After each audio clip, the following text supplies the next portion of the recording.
Welcome to the 3Haunted podcast, where we bring you all things horror, supernatural, folklore, mythology, and all things that go bump in the night. Hey guys, this is your co host Ashley Lunar Goddess, Gorilla Girl filmmaker and horror loving cinephile. I'm just your average pun making swearwolf that loves to explore the spookier things in life. I'm your co-host John Thomas, paranormal investigator, super smartass, and film lover extraordinaire.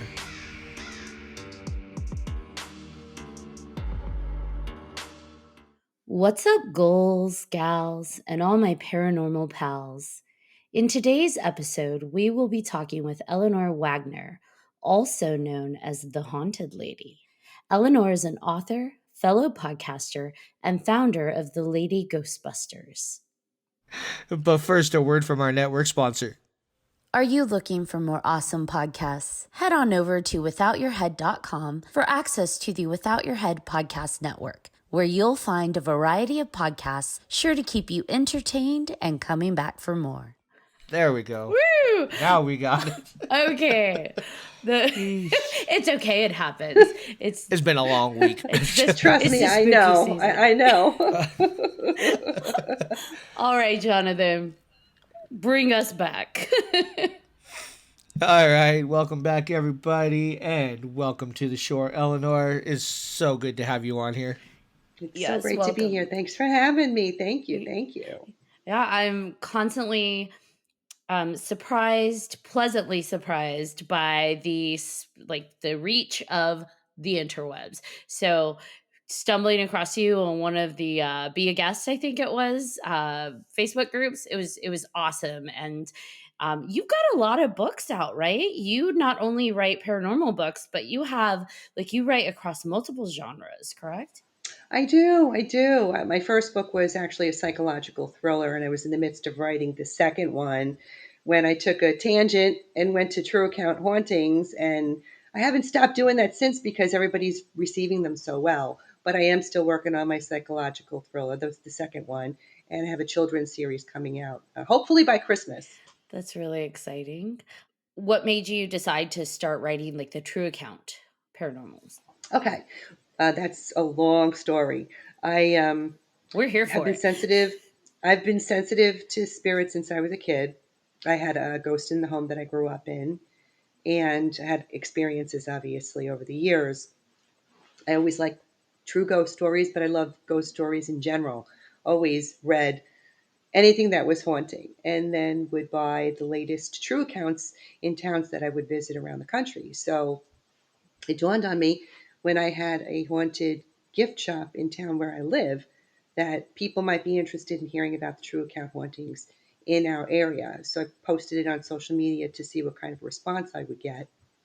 And the rest is history. The phone didn't stop dinging for weeks. People just kept coming out of the woodwork. I have a story. I would love to share it. And so that's how it got started. And I thought it was just going to be a book on ghosts, but it ended up, I added the other strange phenomena category to the books because I was having people talk to me about Bigfoot and UFOs and that sort of thing. So it's kind of funny how those things go hand in hand. Like we've experienced a similar thing where we have guests and we talk to people about paranormal experiences and it just like deviates to, whether it's extraterrestrial or cryptids, it like always deviates somewhere else. And I I think it's fascinating. I think it's really cool. We definitely love our Bigfoot and our aliens here. So, yeah. I mean, I knew that there were accounts of Bigfoot, but I didn't know that there were so many in the High Point State Park where I live. And then UFOs, they were all over the place. And I'm glad that I ended up putting the other strange phenomena chapters in because it allowed me to go into different areas and topics to talk about with the other books. So I talk about near-death experiences, reincarnation, visits with deceased loved ones, that sort of thing. And did you have to reach out to specialists to kind of be able to speak to those topics, or was that something that you had researched and you were well versed in? I researched it. I wanted to find out more about it myself. I mean, I've always been fascinated with reincarnation. I've had past life regressions myself because I felt it. I've had some connections with past lives. So researching it only educated me even more and enabled me to write it from my own perspective. That's awesome. And how many paranormal books do you have out right now? Sussex County Hauntings and Other Strange Phenomena, Parts 1 and 2. Warren County Hauntings and Other Strange Phenomena. And I have Sussex County Hauntings and Other Strange Phenomena, Part 3, coming out on Halloween of this year. So Oh, congratulations. thank you. Happy book release. Thank you. And so for the counties that you're writing about the paranormal phenomena, are you going to these places and then writing about what you're experiencing? Is that what that is? Absolutely. Yeah. Well, this is how the Lady Ghostbusters Paranormal Team was formed. I was writing about Sussex County where I live, and then all these people were coming from surrounding counties say, "Well, it's not about Sussex County, but I have a story about Warren County." So I started compiling files. So I have had this file of Warren County. I have one of Passaic County, Morris County, Orange County, Pike County, probably another two more other than that. And I'm compiling these folders with stories and will eventually be a book down the line. And so people come out saying, "Oh, I have a haunting in my home and I have this to show you. Will you bring your paranormal team?" And that's how the team was actually established. That's really cool. And how did you meet your Lady Ghostbusters team? As an author and an interviewer, I've met people through the process of interviewing. And the team was actually formed when I was given the opportunity to do an investigation in the Sterling Hill mines, which are located in Sussex County. The president of the mine said, "Come on in and have an investigation. I can't explain what's going on, but there's stuff going on. Why don't you bring your team in?" And I didn't have a team at the time, but I scheduled with him anyway. And I was like, "Well, I have enough time to establish one." So I've gone on plenty of ghost haunt weekends with girlfriends of mine and have met people in the industry over the years. And then I had interviewed at least like 100 people at that point. And a lot of them are just ordinary people like you and I who are sensitive to spirit. And I don't consider myself nearly as gifted as some of the people I've interviewed. I mean, some of them are like crazy cool. And I thought, well, let me ask them if they want to come on this adventure with me. And so I opened up the opportunity to some of the paranormal people I've met over the years and some of the people that I interviewed. And five of the women that I asked to come along, three of them took me up on my offer. So I think at that original investigation, we probably had about 10 of us all together because we were in the mines for like 6 hours. Really, really cool experience. In fact, the footage that we got from that particular case ended up on Paranormal Caught on Camera. That's how exciting it Oh, was. wow. They did a feature on us. Yeah. And from that point on, the group just took off. I mean, I've had people come and go over the course of time, but we still have like a solid core of 10 people that belong to the group. And when we have investigations around the surrounding counties, I just open it up to whoever wants to come that's on the team, and we have a go at it. That's really neat. Have you, any of the places that you've visited, have you encountered pretty high activity where things are moving around, doors are closing, stuff like that? Or is it mostly like audible setting off like the EVP recorders and stuff like that? It really, really depends. I mean, paranormal investigations can be quite boring, actually. You can be at a place for 6 hours and have nothing happen. You can have a lot of stuff happen. And when you have positive energy of all these people who are sensitive together, that really helps to enhance things into happening because for some reason, a spirit knows when you can sense it or hear it. And it's like they're drawn to it. And if there's 10 of you in one room, you're bound to get shit happening. So we do get EVPs and we do get photographs and we do get stuff on video, like orbs on videos. So you can have a bunch of stuff happen, nothing happen, or just a little something happen. It just kind of depends on the luck of the draw, really. What's the longest investigation that you've been on? Well, the longest has to have been in the mines for 6 hours. That's really like the longest. But I have been on investigations where we spent the night. So if you're going to do one day into another day, then you're talking 2 days if you consider that a long investigation because you've slept over. You know, it kind of depends. But I'd have to say consistently would have been the mining experience. I think sleeping over counts because I feel like that's when a lot of the activity happens, at least in my Right. opinion. So, Yeah. I used to think that way, and I'm not going to say that I don't like doing it at night better, because I just love the ambiance of the night and the whole idea of doing it in the dark. But they are out all day long. I've gone on investigations during the day and have had stuff happen and have gotten such really good stuff that it's like, oh my God, this was in the middle of the day. So it happens regardless of the time, but I like doing it at night better. Plus, we work, all of us are working people. We have regular jobs. And so this is kind of like something that we do on the side. So we leave it for like Fridays and Saturdays and the weekends, occasional weekdays if you're doing a bar, because they're open on the weekends and you don't want to be there when the people are hanging around. So that's true. So you said you'd had like 10, 11 people in your group. mm-hmm. When you Did I guys, have, or did I do have? you do have. Yeah. About how many would you say now? About that much? Yeah.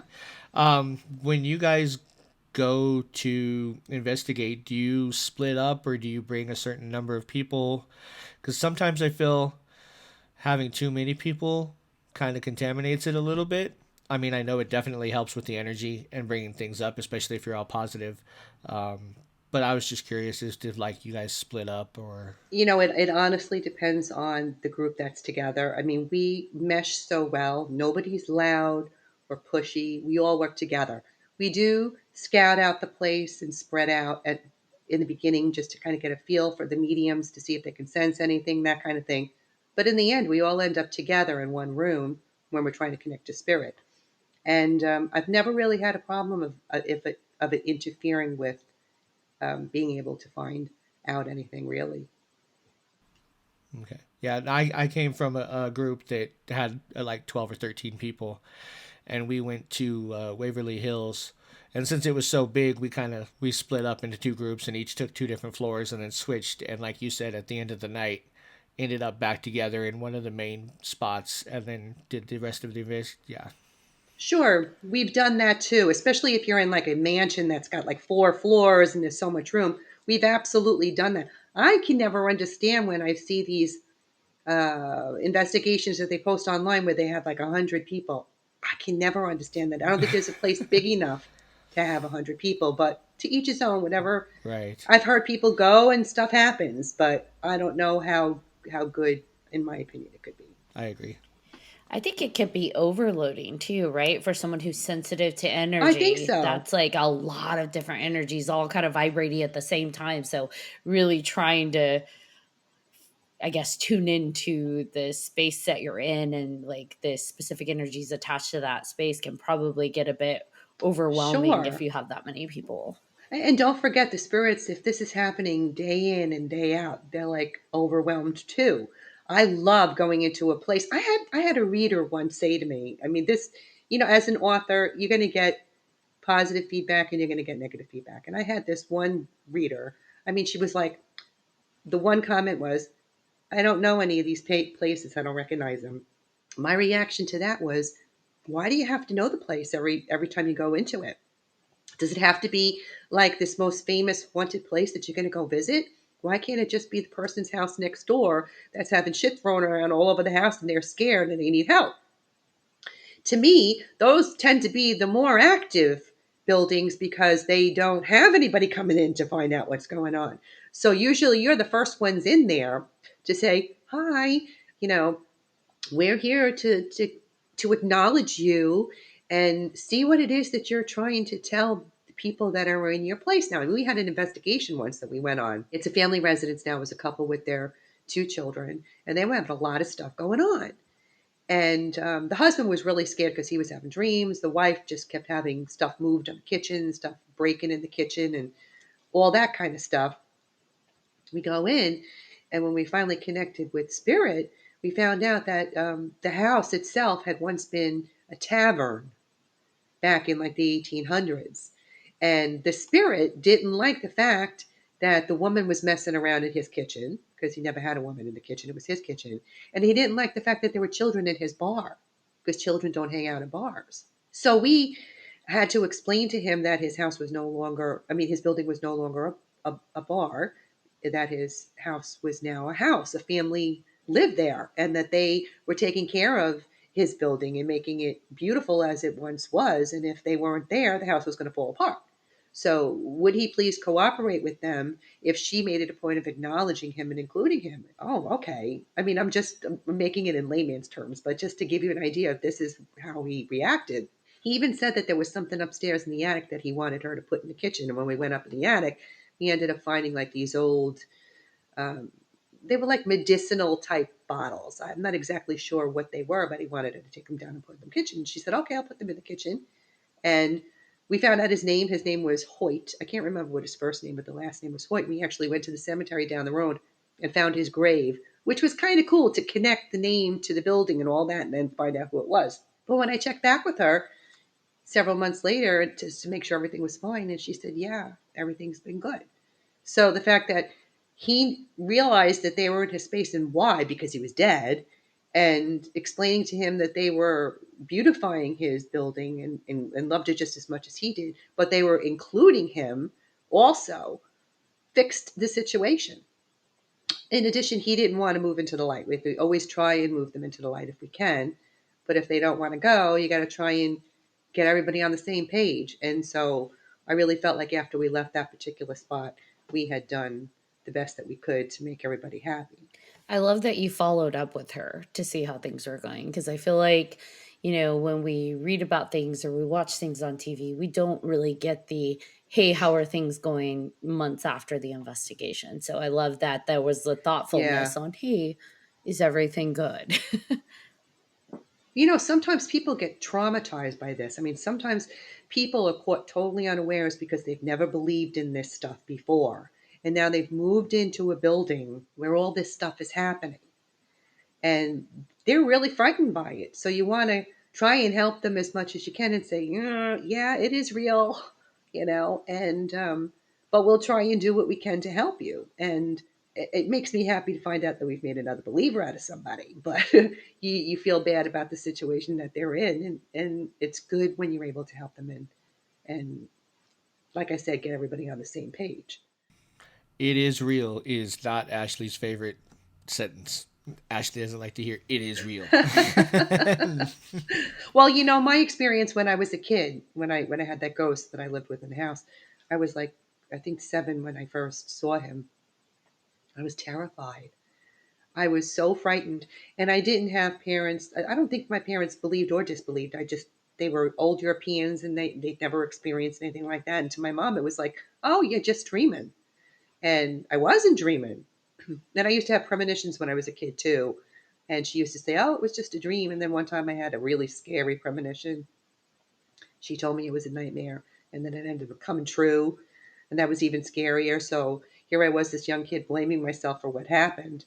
And so I kind of shut down at that point. And I think that because of that, I shut down any kind of gift that I had and didn't get reawakened in me until the day my dad died. And when he came to me and he told me he was gone, then I was like, oh wow, I really got something going on here, and maybe I should try and find out what it is, and maybe I can use it to help people and ghosts somehow. And I've been a writer since I was in the 7th grade.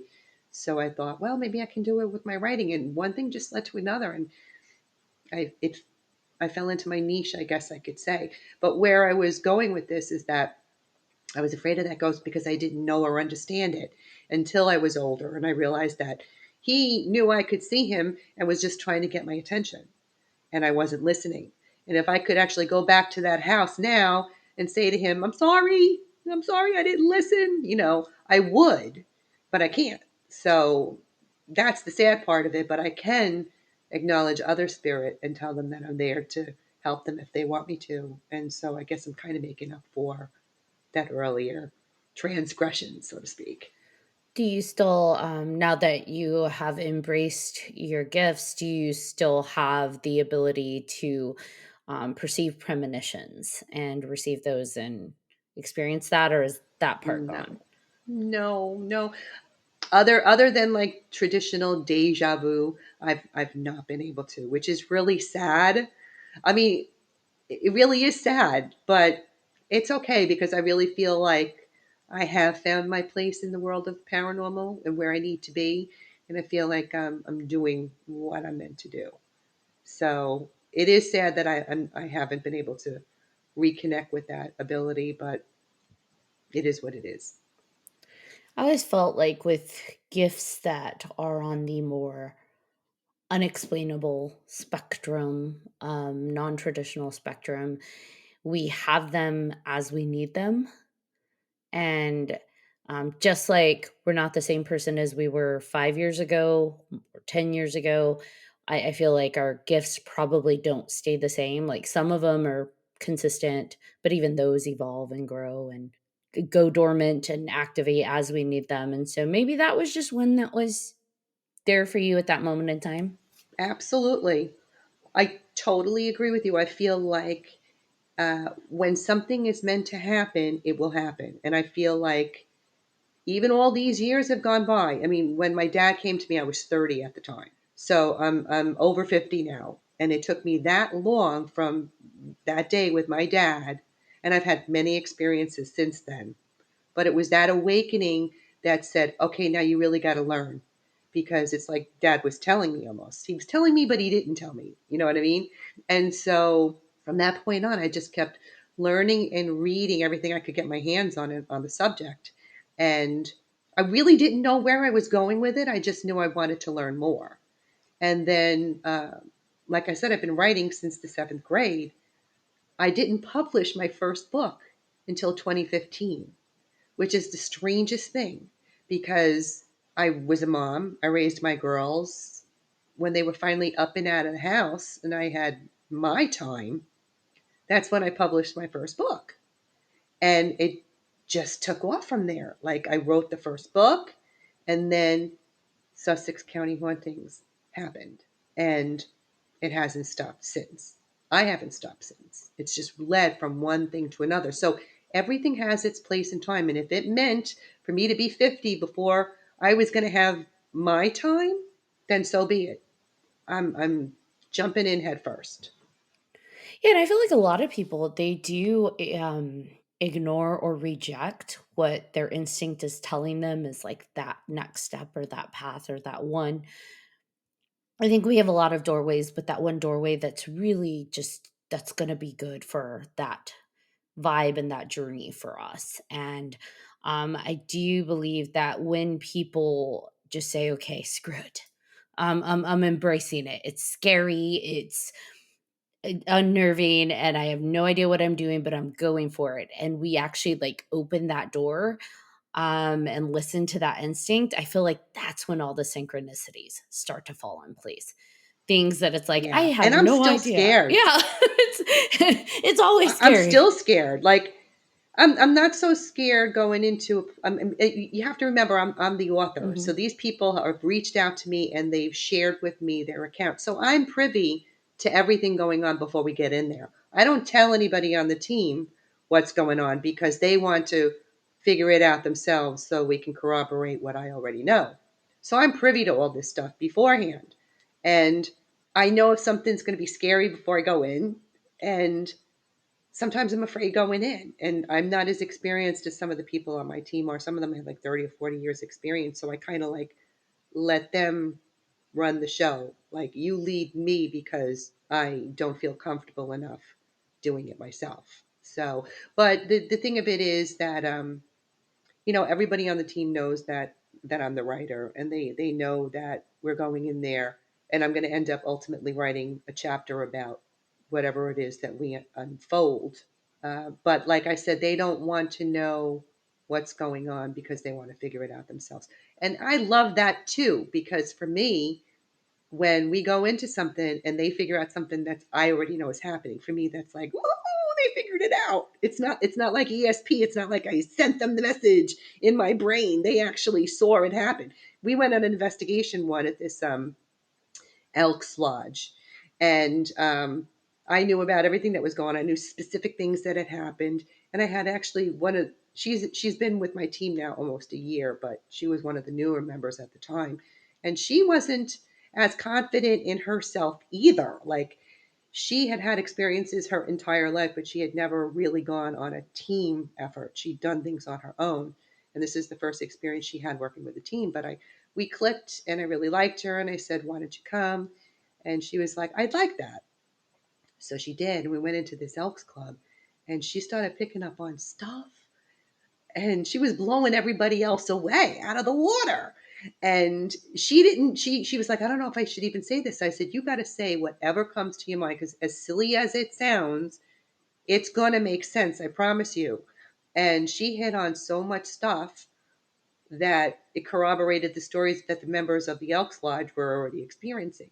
And some of them were identical to things that had happened to other members. So I love when that happens. I'm still too scared to go on like full blown paranormal investigations. They just got me. They just convinced me to go to like this haunted Airbnb near me, and Oh, really? yeah, and it was probably Where were you located? I'm outside of San Francisco, and the Airbnb is in Sacramento, or near Sacramento. What's it called? Bethany's Home Sweet Haunted Home. Bethany's. She knows it. Look at so that funny. small haunted world. Oh my God. I just interviewed awesome. I just interviewed Elsie for my podcast, but you're the third person that I've spoken to in this last week that has gone to her haunted B&B. And that's why I asked, where are you located? And it ends up being Bethany's. It's just so funny. You know what? There's this belief that if you hear something 3 times, it's a manifestation of something you're supposed to be paid attention to. So if you've heard Bethany's all right, Home well, Sweet I'm not Haunted going Home to 3 California. times. No, but there may be I'm not going something to there. California anytime soon. Oh, well, I interviewed her for my podcast, so that's probably what it is. Yeah, Maybe that's pretty cool. it could Or be. maybe there's a haunted But, Airbnb in your it is. area that's like related. We're going to Penhurst, if you've ever heard of it. It's a mental asylum. So jealous. And yeah, we're going in November, and I'm terrified. I mean, I haven't told the other team members. I just kind of said a smidgen of it to my friend Joe, and he's like, "You're gonna be all right. You're not nervous, are you?" No, I'll be fine. And I'm like, Shaking. Oh, I'm really freaking out. What's Penhurst? Yeah, That's it's an abandoned mental asylum. But he said, he's like, that's that's so jealous. Like, is it well known for what kind of activity? Like, yeah, I think it is. Oh, yeah. I think it is. It's on my bucket list. I need to get there. Is it I really? wanna go so bad. I am Yes. nervous, though. I really am nervous, but I'll be fine. I'll be with the group, so we'll be good. I've never done anything like this before. Strength in I'm numbers. used to like the at home kind of things that we've been doing. The small little, and this is going to be huge. So I'm nervous. How did you like Bethany's though? It's very active, very very active. so that's what they say. I went, and I think I would like to spend more time there because I didn't spend as much as they had a couple of people from the Paramigos. They had her friends because she was celebrating her birthday weekend. And I didn't experience as much as I think the level of activity they say. But I did see some things that were like, okay, and hear and feel some things that I was like, I think there's more. I would like to go back and stay a little bit longer because she had offered for me to stay the night. And I was like, oh, that was nice. Well, I was like, oh, heck no. Nope, I'm good. But now that I've been there and I've been around the house for a while, for a few hours and kind of settled in, felt a little bit more comfortable what I'm around. I was like, okay, I'd like to go back and spend more time, see what I can find. And I found more of what I experienced occurred when there were less people around. At some point I had heard, this woman laughing echo up from the basement, and it's like, oh, there's no one down there. And I thought maybe I just misheard, but then someone else from the Paramigos they were talking off in a side room. Yeah. They're like, did you hear that? And I'm like, no, yes. Oh no. But the other two didn't hear it. And I also felt something shuffle next to me, and I heard it too. I felt it and heard it when I was in the basement with Elsie, and it was just her and myself. And And when I kind of jumped and turned sideways, there's nothing there. And she looked at me like, why did she just jump? And I'm like, it's fine. I'm fine. Everything's fine. Um, Did she give you the background history on the house and who used to live there and stuff? She did over time. So I was there for a few hours and she did Yeah. kind of give it throughout the night, and it's really neat. And I would like to, I think she also says she just posted the history of the house online too, that she's been able to research. Oh, that's good. Yeah. So I'd like to go through that. Yeah, she's really done a lot of research on finding out, and she's found out quite a lot of things. Very interesting background. Yeah, for sure. I agree. And she has done her research. So I'd like to go back. And I don't know if I joked and said, I'm probably not going to stay the night there. I'll stay at the hotel down the street. And she's like, that place is more haunted. And I was like, well, okay. I'll figure it out. That's funny. Well, of course I'll go with you, and we can have separate rooms and all of that. That way, there's two of us, and we could cover more ground. And that way, if you get scared, I can laugh at you. I won't sleep all night. You guys will find me in the morning in a quarter, just like rocking back and forth. Rocking back and forth. Yeah. No. Oh man. Yeah, I've experienced probably way too much growing up. And I always would over logic it, right? To the point where it's not logical. And tell myself, well, if it's real, and John's gotten to the point where he's like, stop saying that. I'm like, if it's real. He's like, it's real. Okay. Mm-hmm. Oh, so now I understand. Now I understand that it's real. Yep. Yeah, now you understand why I'm like, it's real. Yep. if it's real, maybe it's real. I don't know if it's real. And he's like, you know it's real. It is really hard when you have that aha moment. When you have that, and I can imagine how people who have never felt anything and then all of a sudden they do that aha moment. I wish I could go back and get that aha moment again, because it's just so like adrenaline pumping kind of. Well, for me it was anyway. So it was just like, I was excited. I was like, holy yeah, this is awesome. But what happened with you, John? What was that aha moment for you? Oh, there was a few actually. I think one of them, and this is after I'd been investigating for a while and I've actually had things happen, but my apartment was haunted, and I've brought this up on the podcast before, but my apartment was haunted, and I was engaged to this lady. She had her kids over for the weekend, and I had gotten up in the middle of the night and I heard laughing, and I'm like, why are the kids up at 2:00 in the morning? What's going on? So I go down the hall and I open the door quietly because I'm going to scare them, boo. But no, they were sleeping. And I went and I checked to make sure they weren't faking. I waited a little bit because you know how kids are. And nope, the laugh did not come from the bedroom in there. And so I booked it down the hallway, jumped up under the covers, and stayed there for a while. I'm like, all right, okay, yep, this is it. Okay, cool. Yeah. Right in your own backyard. I feel like I always got in trouble. Like, I always got in trouble for the ghost stuff because the big things would happen. So, like, when I was younger, I was on a bed going to sleep, and everybody was still awake, the adults, on the next living room. And the rest of, like, where the bedrooms were, it was super dark. And I saw something come into the doorway, and it looked like an animal, like a really big cat, but, like, big. And it was growling, and cats don't growl. And I remember being terrified because I was the only one in that room in the bed, and it darted under the bed. And from the size of it, it shouldn't have been a thing. Like, the bed actually lifted and then slammed onto the floor. And it didn't lift, like, we're not talking levitating, but enough like something just lifted and then dropped it. And my grandmother's house had wooden floors, so it was loud. And I was like shaking, crying at that point. And my grandmother, everybody in the other room had heard it. So it wasn't just me, right? And she came into the room, and I'm like figuring out, how am I getting out of this room? There's this thing under me and I'm terrified. So when she came to the room, I jumped as far as I could away from the bed towards her and ran crying into the other room.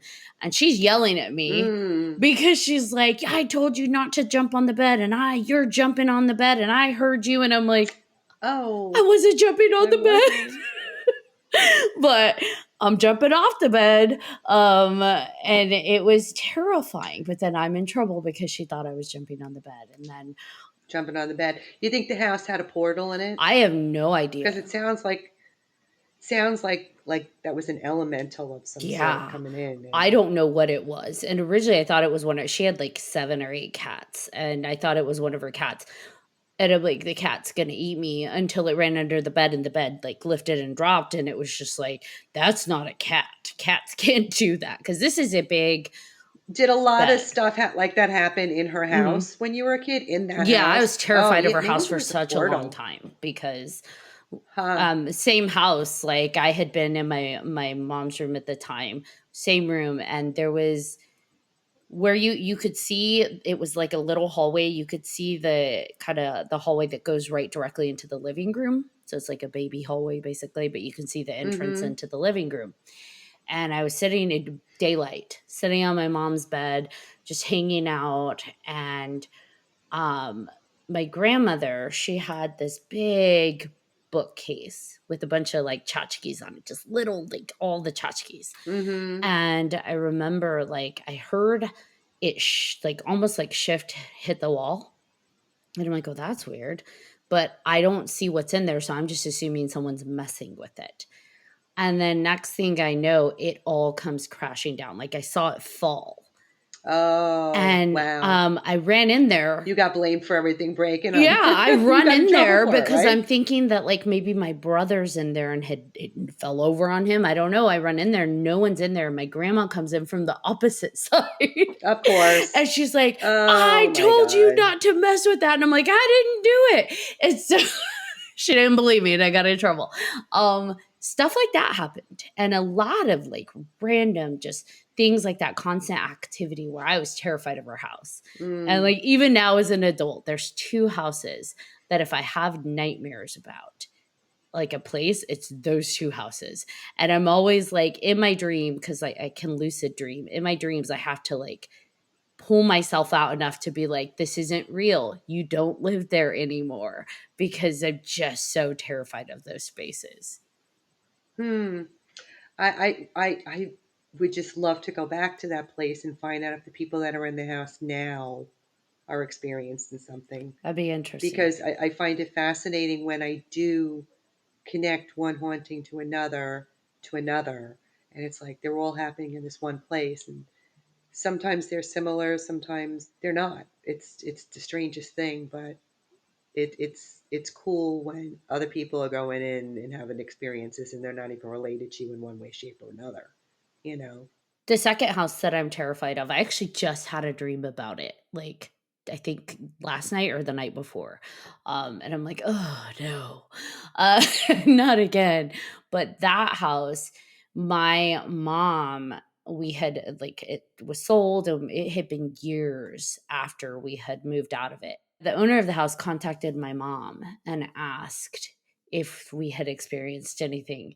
And they started describing, because she didn't believe me. I had told her about everything that happened while we lived there and she didn't believe me. Oh wow. And so when they called her and they explained everything that their kid was going through that was my age, she asked, which room is his? Wow. Yeah, and she asked, which room is his? And when they told her, she's like, oh boy.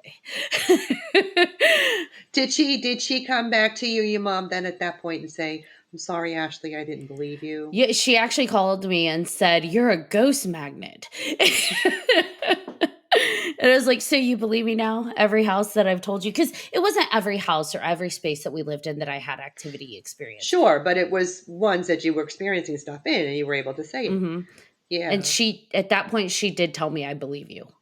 Oh, good. Because I feel like that's important that she do that, because I think you needed that confirmation also. Yeah. You know?